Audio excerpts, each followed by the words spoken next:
On se retrouve, Chloé Cooper, pour partager ensemble ta vraie histoire. On va pas parler télé, on va pas parler gossip, on va se concentrer sur toi. On va essayer de creuser et de comprendre ce qui se cache derrière le fil Instagram qu'on voit sur nos réseaux sociaux ou alors le personnage, entre guillemets, qu'on a pu découvrir en télé-réalité. Très bien. Ton histoire, une histoire, pour moi, elle commence souvent par le rapport à la foi, la spiritualité ou la religion. Est-ce que tu en as une? Non, j'ai été élevée par des parents qui n'ont pas de religion, qui sont athées, donc j'ai grandi dans cette atmosphère et donc je n'ai pas de religion. Je crois en ce que je vois, en la science. Ouais, et en quoi tu crois? Tiens, quand on ne croit pas en Dieu, on croit en quoi? Est-ce qu'on croit en quelque chose? Est-ce qu'il faut croire en quelque chose? Oui, moi je crois en moi, Oui, c'est bien déjà. c'est très bien de croire en soi, Moi bien je sûr. mise que sur moi. Mhm. Je n'ai pas quelque chose pour me rattraper derrière. C'est si j'échoue, j'échoue. Il n'y aura pas quelque chose pour me rattraper. Je crois un petit peu au destin aussi, en la chance, mais je mise tout sur moi. Donc, tu ne crois pas en une force supérieure qui Non, serait là pour récompenser nos bonnes ou nos mauvaises actions? non. C'est quoi alors? C'est plus le karma? C'est plus le pouvoir de l'être humain, toi? Je pense qu'on reçoit ce que l'on donne, tout simplement. Si je fais des choses mauvaises, ça me retombera dessus un jour, mais parce que j'ai été mauvaise, donc ça reviendra des gens à qui j'ai fait du mal, peut-être, ou ces choses-là. Mais ça ne dépend que de moi et de mes actions, ça ne dépend de rien d'autre et de personne d'autre. Dans quel climat familial, dans quel climat social est-ce que tu es arrivé au monde? Alors, je suis arrivée dans un milieu modeste. Mes parents travaillaient tous les deux, mais n'étaient pas, enfin, étaient des gens dans la classe normale, hein, dans la classe sociale normale. Mes parents se sont vite séparés. Après l'arrivée de ma petite sœur, j'avais 4 ans et demi. Donc après, j'ai vécu dans un climat monoparental, donc avec ma maman, et je voyais mon papa une fois par mois. Et, euh, et j'ai plutôt bien grandi comme ça. Quel souvenir t'as de ton enfance? Comment tu la décrirais? J'ai beaucoup déménagé quand j'étais petite. Je suis née à Toulouse, puis ensuite je suis partie vivre à Clermont-Ferrand et puis je suis arrivée à l'âge de mes 6 ou 7 ans à Marseille. Et mon papa, lui, vivait à Paris. Donc je faisais Marseille-Paris toutes les 3 semaines, un mois pour aller le voir. Et j'ai eu des rapports très conflictuels avec ma maman quand j'ai commencé un peu à grandir et à prendre un petit peu ouais, d'âge. L'adolescence, Ouais, c'est souvent le cas, hein. mais même jeune, même avant l'adolescence. Enfin, quand j'ai commencé à arriver au collège, quoi, hein, j'ai commencé à prendre un peu de poil de la bête et pas forcément dans le bon sens. Et voilà, mais j'ai peut-être pas un papa qui était quotidiennement à la maison, même si c'est un papa qui a toujours été très présent pour ses filles. C'est pas du tout un papa qui s'est déchargé de son rôle de père, absolument pas. Mais j'ai vécu qu'avec ma maman et on a un caractère qui est très similaire toutes les deux et on s'est beaucoup rentré dedans. Voilà. Mhm. Dans quelle situation? Tu te souviens qu'est-ce qui créait ces L'école, conflits-là? beaucoup, parce que j'étais une élève un petit peu turbulente. Ah bon? Ouais, j'étais pas concentrée du tout. Ah bah alors là, j'aurais pas dit. Ouais, non, on dirait pas comme ça. Mais j'étais très bavarde, j'avais pas forcément de très bonnes notes, j'étais parfois insolente, j'étais une jeune fille un peu en colère, mal dans sa peau, Ouais, par rapport à quoi? par rapport à mes complexes physiques déjà. Je Ouais. voyais des jeunes filles évoluer autour de moi et moi pas du tout. Et puis, C'est-à-dire que t'étais formée assez tard, c'est ça? oui, déjà. Et puis, et j'ai pas envie de faire mal à ma maman si elle voit cette interview, pardon. Mais j'ai grandi dans un village assez aisé, un village où il y avait de l'argent, et ma maman n'en avait pas autant.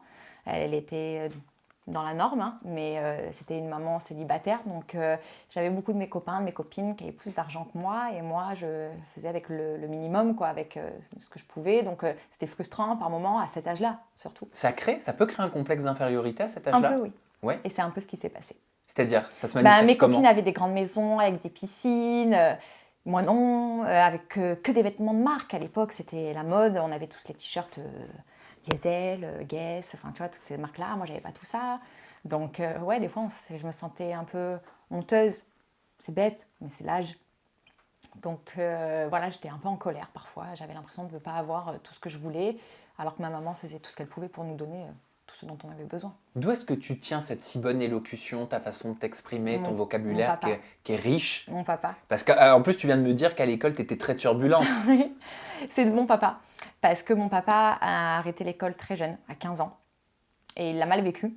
Donc, pour se cultiver, mon papa, ce qu'il a fait, c'est qu'il a pris le journal tous les jours et il lisait le journal, les informations. Et il ne supportait pas la moindre faute d'orthographe. Il ne supportait pas qu'on ne s'exprime pas correctement avec ma sœur parce que lui, c'était sa seule chance de s'en sortir. Et donc, du coup, il nous a appris à faire très attention à comment on s'exprimait. D'accord. Et donc, le résultat, l'orthographe, tu fais très attention. Je fais attention à l'orthographe, même si je fais encore des fautes de français parfois, parce que le français est une langue très difficile et qu'elle nous échappe par moments. Mais oui, j'y mets en tout cas beaucoup d'attention, parce que c'est important pour moi, pour une crédibilité, pour être professionnelle, c'est important. Tu parlais du rapport avec les autres quand tu étais plus jeune, que tu n'étais pas forcément bien à l'aise dans ton corps, que tu les voyais peut-être évoluer plus vite que toi. Tu te souviens dans quel état d'esprit tu étais à ce moment-là? Qu'est-ce que tu te disais? Comment tu le vivais? Je me sentais comme la petite. C'est un peu comme on dit dans les cités, ouais, c'est mon petit, c'est voilà. Je Oui. me sentais un peu comme la petite, c'est-à-dire la suiveuse, celle qui était pas vraiment, qu'on n'entendait pas ou qu'on n'écoutait pas, celle qui suivait les autres un peu plus. J'étais un peu dans cet état d'esprit. J'ai jamais eu l'impression d'être une plus leaduse. C'est venu plus tard finalement. Je me suis révélée un peu plus tard en tant que tête, on va dire, mais plus petite, non, je m'effaçais beaucoup. Mais à ce moment-là, comment étaient tes rapports avec les autres au sein de l'école? Pourtant, pas trop mal. J'étais une fille qui était sociable, donc malgré tout, j'avais plein de copines, tout ça. Mais j'étais pas. Je sais pas comment te dire, dans un quatuor, s'il devait y en avoir que 3 qui devaient partir parce qu'il y avait que 3 places dans la voiture, bah, j'étais pas celle qu'on emmenait, quoi. Et pourtant, j'avais plein de copines et de copains. C'est spécial, je sais pas comment t'expliquer ça. Et avec les garçons? Bon, avec les garçons, mon premier petit copain, c'était un pari. Il est sorti avec moi parce qu'il faisait un pari. Donc ça, déjà, Un ouais. pari? Ouais. À Mais cet âge-là, les garçons sont ignobles. Mais c'est ce que j'allais dire, mais c'est dégueulasse, mon Dieu. Ouais. Donc je m'en rappelle très bien que voilà, le premier bisou que j'ai eu, le vrai bisou que j'ai eu, c'était un pari. Donc ça avait piqué un peu. Mais j'étais pas trop. Les garçons, j'étais mignonne, mais pas exceptionnelle, mais c'était pas important pour moi à ce moment-là. Après, par la suite, je vais pas mentir, j'ai jamais eu trop de problèmes pour plaire aux garçons et avoir des petits copains. Comment tu qualifierais tes relations amoureuses en grandissant, hors Sébastien Pinelli? Ah bah, elles ont pris en maturité énormément, les unes après les unes. Donc à chaque relation qui se terminait, une autre commençait plus saine encore, ou alors plus mature. Donc ça allait, j'avais pas l'impression d'être en manque de confiance. C'est vrai que les garçons avec qui je suis sortie, en général, m'aimaient vraiment bien comme j'étais, mince. Enfin voilà, j'avais pas de problème à ce niveau-là. C'était vraiment, souvent d'ailleurs, c'est à travers le regard de mes petits copains que je me sentais jolie, vraiment. Et c'est toujours le cas aujourd'hui. Oui, mais parce que je suis tombée sur des garçons assez cool pour ça, assez chouettes. Qu'est-ce que Je tu as... suis pas vraiment tombée sur des connards, comme on dit, ou des... J'ai jamais été attirée même par les bad boys, tout ça. J'étais attirée par les gentils garçons et j'ai eu de la chance parce que la plupart d'entre eux étaient gentils. T'as déjà vécu de ce que tu considères aujourd'hui des erreurs et qui t'ont permis de grandir, d'avancer dans tes relations amoureuses? Oui, une fois. Une fois. C'est la seule fois où je suis tombée vraiment sur un garçon malsain, un peu pervers narcissique, comme on aime le dire, et qui m'a rabaissé beaucoup, beaucoup. Et j'ai réussi à partir. Et puis il est revenu et j'ai réussi à lui dire non. Donc ça m'a fait comprendre que j'étais capable d'être seule et de ne pas avoir besoin de quelqu'un et de dire non à quelqu'un parce que je sais qu'il est malsain ou toxique pour moi. Mais après, j'ai traversé des choses difficiles. Le départ, notamment de quelqu'un qui a été terrible pour moi, mais on se remet de tout. Le départ, tu parles d'un départ définitif? Oui. De quelqu'un Ouais. quelqu'un qui est décédé? Oui. Que tu as aimé? Oui. Mais on se remet de tout, finalement. Le temps, il guérit tout. Et puis la jeunesse aussi fait que les choses sont plus douces parce que on sait qu'il nous reste d'autres choses à vivre, donc on ne baisse pas les bras. T'avais quel âge? 21 ans. C'était ton copain? Oui. D'accord. Et c'est pendant que vous étiez ensemble? Oui. D'accord. Ok. Comment t'as évolué avec ça? T'as réussi à faire ton deuil? Oui, parce que encore une fois, on est jeune. Donc quand on est jeune, on relativise, on voit les choses différemment. J'imagine qu'une femme qui a une cinquantaine d'années, qui a vécu toute sa vie avec un seul homme, il part, ça doit être... Mais sur le moment, la sur tristesse, le moment, la douleur... j'ai perdu 12 kilos. Elle est la même. Ça a été horrible. Mais on se reconstruit parce qu'on est bien entouré, parce qu'on a des bonnes amies, parce qu'on a plein de choses à vivre encore. Je peux me permettre de te demander de quoi il est parti? D'un accident. De la route. D'accord. Ok. Voilà. Donc tu ne pouvais pas bien sûr le prévoir et donc c'est quelque chose Non. qui t'est tombé dessus et tu as dû composer avec Oui. cette situation, que ce soit lui, sa famille, et c'est toujours très dur Tout à fait. dans ces cas-là. Comment tu as évolué professionnellement? Oh, je suis passée par beaucoup de choses, j'ai fait beaucoup de choses. J'ai commencé à faire un CAP coiffure, j'ai pas tenu un an parce que ça me convenait pas du tout. Ensuite, j'ai fait une formation pour m'occuper des personnes handicapées. Donc, j'ai exercé dans ce milieu-là pendant un an et demi. Donc je me suis occupée de personnes handicapées à leur domicile. Et c'est un métier qu'on appelle un métier d'usure, c'est-à-dire que c'est très dur Et moi, j'étais trop jeune, en fait, je crois, pour supporter ça. Ça me mettait mal tout le temps de voir la détresse constamment, à longueur de temps. Et puis, j'ai commencé dans la vente juste après. Il me fallait de l'argent, tout simplement. Et j'ai commencé comme ça, on m'a proposé. Et puis, j'ai eu le coup de cœur. Et donc, j'ai commencé à chercher de plus en plus dans la vente, vraiment à me concentrer là-dessus. Et puis, j'ai travaillé 7 ans pendant la vente jusqu'à ce que je finisse responsable de mon magasin de vêtements. Enfin, d'un magasin de vêtements. Pas mal. Il y a eu la danse aussi. Je sais que ça fait partie de ta vie, non? Ouais, j'en ai fait pendant longtemps de la danse quand j'étais jeune. Mais c'était vraiment juste du plaisir. Hein. Pour le coup, ça n'a jamais été quelque chose que j'envisageais pour plus que ça. Mais ça a été une façon aussi de se libérer avec son corps. Quoi, hein. On exprimait son corps différemment. C'était juste un corps qui danse. C'était pas un corps pour quoi que ce soit d'autre. Quoi. On le regardait juste pour la danse. Donc ça m'a fait du bien aussi pour ça, pour prendre confiance en moi en tant que femme. Et à me situer dans un groupe aussi, parce qu'on était beaucoup de filles. Et donc du coup, c'était bien pour ça. À quel moment de ta vie tu te dis, tiens, je vais faire de la télé-réalité? Est-ce que c'est ce que tu t'es dit? Comment c'est venu à toi? Le jour où j'ai perdu mon travail, parce que la boutique dans laquelle je travaillais a dû fermer. Il y avait 2 boutiques à Marseille, ils ont voulu en garder qu'une, donc du jour au lendemain, j'ai été licenciée. Et 3 semaines après, on m'a proposé de passer le casting pour les Marseillais. Et je me suis dit, faut que je gagne ma vie, c'est une expérience. Ça peut peut-être me faire prendre confiance en moi, donc why not? Mais tu l'avais déjà rencontré, Paga, avant de faire cette émission? Le soir même. Je m'en souviens plus, je suis C'est le désolée. soir même où j'ai rencontré Paga parce qu'il avait accompagné une des casteuses qui n'était pas marseillaise en fait, hein, qui ne connaissait pas les endroits où aller, les soirées où aller. Donc elle avait dû appeler Paga en arrivant, en lui disant voilà, emmène-moi dans une soirée, je vais faire un casting sauvage.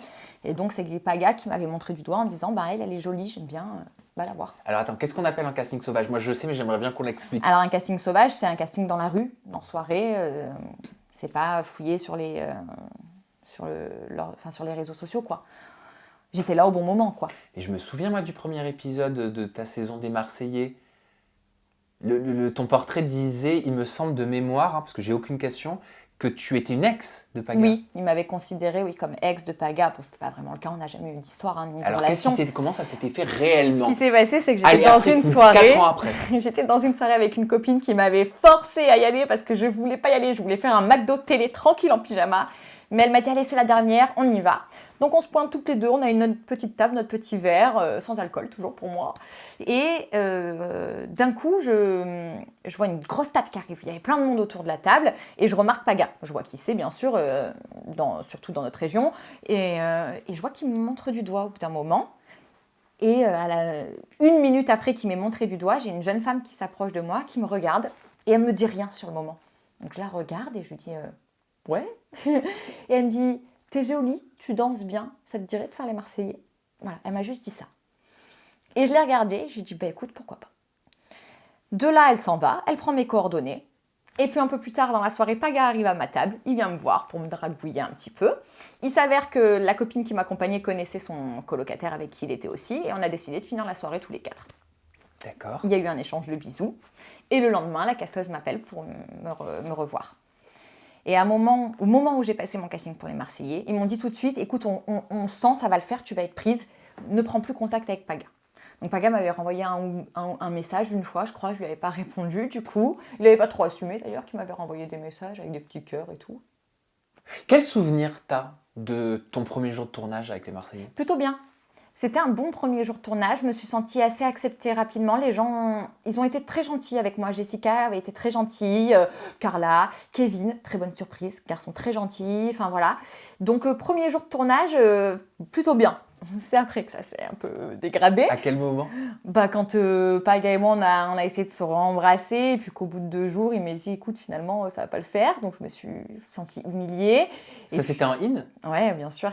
Et puis 2 jours après, il s'est mis avec ma copine Julia. C'est vrai. Et donc du coup, je me suis sentie un peu conne. Et tu sais, quand c'est ton premier passage à la télé, tu te dis tout le monde va voir ça. C'est un peu comme un premier râteau à la télé, quoi. Tu te dis mince, j'ai passé pour qui? Et donc du coup, je me suis beaucoup renfermée, je me suis mise à l'écart. Et puis peu de temps après, ils m'ont fait partir. Pourquoi? Parce que j'étais éteinte, parce que j'étais pas à ma place. Pourquoi? Parce que j'osais pas, peut-être. J'osais pas dire quand je trouvais que c'était nul ce qu'ils disaient ou que ça allait pas. J'étais trop timide. T'as des regrets? Un peu. Je me dis que j'aurais dû être vraiment moi. Et comme je le fais dans la vie de tous les jours, quand j'ai quelque chose à dire ou je le dis, là, j'ai pas osé. Voilà, après on a essayé de me rapprocher un petit peu de Nicolas Lozina, à l'époque célibataire, qui n'avait pas encore rencontré sa femme, Laura. Moi, je voulais pas, donc pareil, encore une fois, bon, ben, je racontais plus rien, quoi. J'aimerais avoir ton avis sur la place de la femme dans l'industrie de la télé-réalité. Je sais que tu raisonnes beaucoup et j'ai envie de t'entendre là-dessus. Je pense que la femme, elle est puissante dans la télé-réalité. Parce que finalement, ce qui fonctionne plus, c'est les amours. Donc, il n'y a pas d'amour sans femme, comme de garçon. Hein. Mais je trouve qu'elle Sauf est... si c'est des couples homosexuels ou lesbiens, Absolument. qu'il n'y a pas en télé-réalité. Très peu, malheureusement. Pas assez, en tout cas. Mais bon, moi, j'ai déjà tourné avec deux couples, un couple lesbien et un couple homosexuel gay homme. Donc, moi, j'ai eu les deux, il n'y a pas de problème. Mais je trouve qu'elle est puissante, la femme, dans la télé-réalité. C'est un des rares milieux dans lesquels une femme gagne plus d'argent qu'un homme, surtout sur l'influence. Donc, on a de la puissance. Mais malheureusement, elle est souvent sexualisée, la femme, dans ce milieu-là. Il faut qu'on soit accessible, il faut qu'on soit facile, il faut qu'on sorte avec des garçons. C'est comme ça qu'on se démarque le plus. Ou alors, il faut vraiment avoir un caractère du tonnerre, quoi. Mais généralement, c'est vraiment ça qui nous fait ressortir. Donc, c'est malheureux, un peu. Parce qu'on se sent obligé, finalement. On va s'intéresser à tes goûts maintenant. Oui. Est-ce qu'il y a un livre qui a marqué ta vie ou une lecture, quelque chose qui t'a suivi? Non, je lis pas. Le seul livre que j'ai adoré lire du début à la fin, c'est Une accro du shopping. Oui, bah ils l'ont fait en film. Ouais, mais j'adore la mode, donc c'est vraiment le seul le livre où je me suis régalée. Sinon, je suis totalement transparente avec toi, je ne lis pas. Ah mais il n'y a pas de souci. Par contre, je suis bluffée parce que c'est incroyable la façon dont tu t'exprimes si tu ne lis pas. Non, je ne lis pas. Je trouve. C'est ouf. Qu'est-ce qu'il y a dans ta playlist musicale? T'écoutes quoi? J'écoute de tout. Et j'écoute de tout. J'écoute de l'actuel, du commercial. Mais j'adore tout ce qui est mélancolie. Toutes les musiques un peu mélancoliques. Et pas forcément en français, parce que j'aime bien quand je comprends pas les paroles. Je me dis que je peux m'inventer n'importe quelle histoire dessus. Donc je trouve ça assez cool, même si en général, quand j'aime la musique, je vais la traduire pour la comprendre. Mais j'aime beaucoup un peu les musiques tristes en réalité. Tu cuisines? Un petit peu. Tu cuisines quoi? J'aime bien faire les risottos. J'aime bien cuisiner. Parce que mon plat préféré que j'adore faire, c'est les linguines aux palourdes. Voilà. Oh là là. Juste avec un peu d'ail et de persil. Oh là là. Voilà. Mais, c'est léger, hein, mais j'ai eu un cookéo pour Noël, donc du coup, je l'utilise. En termes de soins cosmétiques, c'est quoi ton rituel? J'en ai très peu. Honnêtement, j'utilise très peu de produits. Une crème hydratante et une lotion anti-imperfection. C'est tout ce que je mets sur mon visage. That's all. Yes. Niveau fringues, comment tu définirais ta tenue de prédilection? Un all black. Ouais. Jean noir, bottines noires, un petit perfecto en cuir. Voilà, basique. Et qu'est-ce que tu fais quand tu es loin de ton smartphone, des réseaux sociaux ou de la télévision? Du shopping. Ouais, c'est ça ta passion? J'adore la mode, je m'intéresse, je regarde beaucoup de choses, mais après c'est encore relié avec mon smartphone, donc je peux pas dire ça. Mais non, je passe du temps avec mes amis, avec mon chéri, on aime regarder des séries télé tous les deux, on aime des barbecues avec les copains, je passe du temps avec mon chien aussi en promenade, en extérieur, on va dehors, on l'emmène à la plage pour qu'il se baigne, des choses assez simples. Je passe de plus en plus de temps avec ma maman aussi, je suis contente. Donc voilà, des choses très simples. Et enfin, on va terminer ton interview vraie histoire par ta citation préférée. Oh, une citation que j'aime beaucoup, c'est « Gloire à ceux qui pour briller n'éteignent pas les autres ». Ah bah oui. Pourquoi t'aimes beaucoup cette citation? Parce que je pense que pour réussir, il ne faut pas que les autres fassent moins bien. Au contraire, ce qui nous fait réussir, c'est quand on voit mieux et qu'on a envie de le faire. Donc pour moi, la réussite, elle est propre, elle est personnelle. Il ne faut pas avoir d'ambition de réussir en écrasant les autres.